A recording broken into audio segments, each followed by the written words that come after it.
미국의 작은 시골 마을에 어린 소년이 있었습니다. 그런데 어느 날 밤 폭풍이 몰아치면서 천둥번개가 쳤습니다. 바람이 창문을 때리고 마당에 있던 나무가 쓰러지면서 큰 소리가 났습니다. 소년은 침대에서 너무너무 무서워서 두려움에 떨면서 엄마를 불렀습니다. 그 엄마는 방으로 들어와서 아이를 품 안에 꼭 안고 말했습니다. 엄마 여기 있잖아. 두려워하지 마. 소년은 어머니의 품에 안기자마자 심장이 쿵쾅거리던 것이 멈추고 조금씩 평안을 되찾았습니다. 밖에서는 여전히 폭풍이 몰아쳤지만 어머니가 함께 있어주니까 아이는 안심이 된 겁니다. 자, 우리 인생도 마찬가지입니다. 폭풍은 사라지지 않을 수도 있습니다. 어려운 상황은 여전히 계속될 수도 있는 거죠. 하지만 하나님께서 우리를 품에 안고 말씀해 주십니다. 두려워하지 말라. 내가 너와 함께 함이니라. 하나님께서 함께 하시면 우리는 어떤 폭풍 가운데에서도 두려움 없이 담대하게 살아갈 수 있습니다. 뿐만 아니라 오늘 본문은 하나님께서 지렁이같이 약한 이스라엘을 강한 용사로 만들어 주시겠다라고 약속을 하시고 계십니다. 자, 이 약속은 오늘 우리에게도 동일하게 적용됩니다. 자, 지난주에 살펴본 말씀 41장 이사야 41장 1절부터 7절의 말씀은 정복자 고레스를 세우실 하나님의 주권과 또 그 고레스로 인해서 이방 사회가 공포와 소동이 발생하게 된다는 그런 예언이었습니다. 150년 후의 일을 하나님께서 계시해 주신 거죠. 자, 이방 민족들은 무섭게 정복해 오는 이 고레스 왕으로 인해서 공포에 빠졌습니다. 어떻게 이 두려움과 이 위기를 벗어날 수 있을까라는 생각에 고민하다 그들이 선택한 것은 뭡니까? 바로 우상을 만드는 것이었습니다. 자기들이 만든 우상을 의지해서 강력한 정복자 이 고레스 왕의 공포에서 벗어나려고 하는 겁니다. 얼마나 우스운 일입니까? 너무나 어리석은 선택이죠. 그들의 선택은 자기들이 만든 우상이었던 겁니다.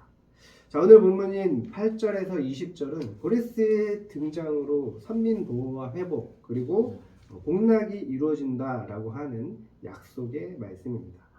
하나님의 백성인 이스라엘 자손은 이방 민족들과는 달리 결코 두려워할 필요가 없다는 거죠. 이스라엘은 하나님의 언약의 백성이기 때문에 그렇습니다. 하나님께서 이스라엘과 항상 함께 하시며 또 언제나 도우실 것이기 때문에 그렇습니다. 오히려 약한 자녀들을 강력한 용사로 세우셔서 승리하게 하신다고 약속을 하고 계십니다. 하나님께서 우리를 택하시고 붙들어 주신다. 그러므로 두려워하지 말고 놀라지 말라. 하나님께서 이스라엘을 부르시는 호칭이 세 가지가 나옵니다. 그 호칭 앞에 수식어도 다 다릅니다. 나의 종 이스라엘아, 내가 택한 야곱아, 나의 벗 아브라함의 자손아라고 부르고 계신 거죠. 하나님이 이스라엘 민족을 부르시는 이 단어를 한번 잘 생각해 보십시오. 뭔가 따스함이 느껴지지 않습니까? 자, 그 의미는 사실 더 깊습니다. 더 깊어요. 하나님께서 이스라엘을 특별히 사랑하신다는 것입니다. 여러분, 오늘 우리는 영적 이스라엘입니다.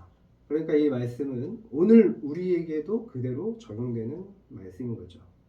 자, 그런데 한번 생각해 보십시오. 우리가 하나님께서 우리를 특별히 사랑하시고 함께 하신다는 말씀을 들어도 마음 깊은 곳에 와닿지 않을 때가 있습니다. 왜 그렇습니까? 왜 그래요?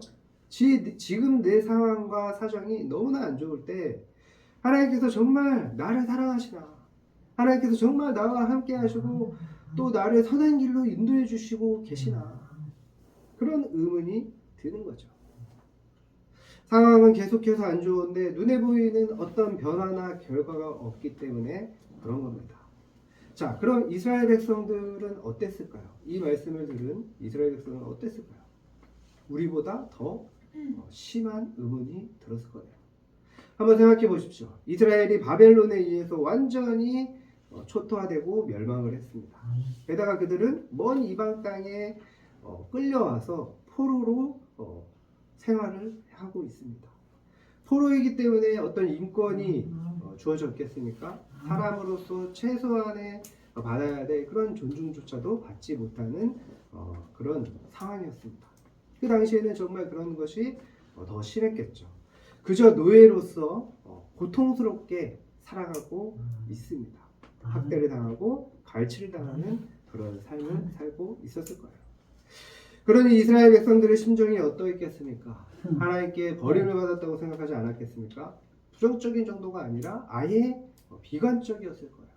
너무너무 고통스러워서 낙심하다가 절망하고 있었을 것입니다. 그저 죽지 못해 살아가는 그런 너무나 고통스러운 삶이었을 거예요. 그때 하나님께서 이스라엘 백성들을 이렇게 부르시는 겁니다. 나의 종 이스라엘아, 내가 택한 야곱아, 나의 벗 아브라함의 자손아. 그리고 말씀하시는 겁니다. 내가 너를 버리지 않았다. 하나님께서 낙심한 이스라엘 백성들에게 너희와 나는 특별한 관계이다. 내가 너를 택했고 내가 너를 벗으로 여겼다. 너를 버리지 않았다 라고 말씀하고 계신 겁니다. 여러분, 하나님께서 우리를 택하셨다라는 것도 마찬가지입니다. 우리가 하나님을 먼저 선택한 것이 아닙니다. 하나님이 먼저 우리를 부르셨고 또 사랑해 주셨습니다. 하나님은 어제나 오늘이나 내일이나 언제나 동일하신 분이십니다. 그러므로 우리가 부족하고 연약할지라도 하나님은 결코 우리를 버리지 않으십니다. 자, 9절에 하나님께서 이렇게 말씀하십니다.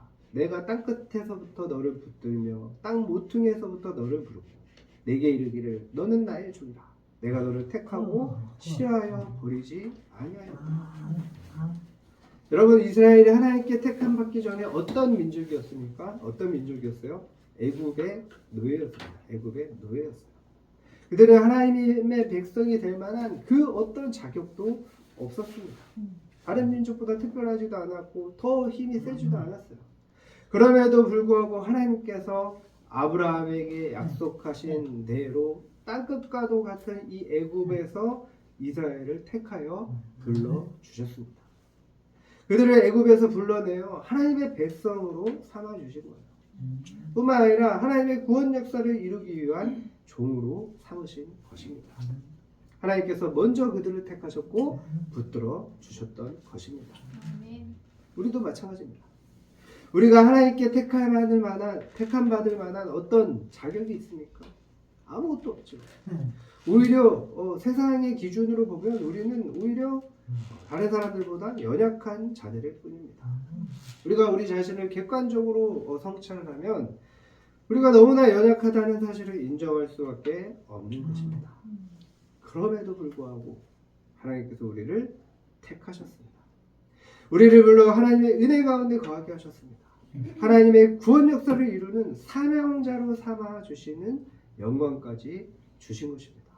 얼마나 큰 은혜입니까?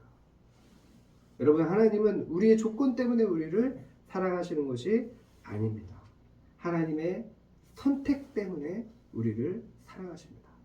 그러므로 우리가 실패할 때, 낙심할 때 하나님이 나를 버리셨다라고 생각하지 마시기를 바랍니다. 하나님께서 우리가 죄를 지었을 때 징계하실지언정 우리를 버리시는 일은 결코 없습니다. 하나님은 한 번 사랑하시면 끝까지 사랑해 주시는 분이십니다.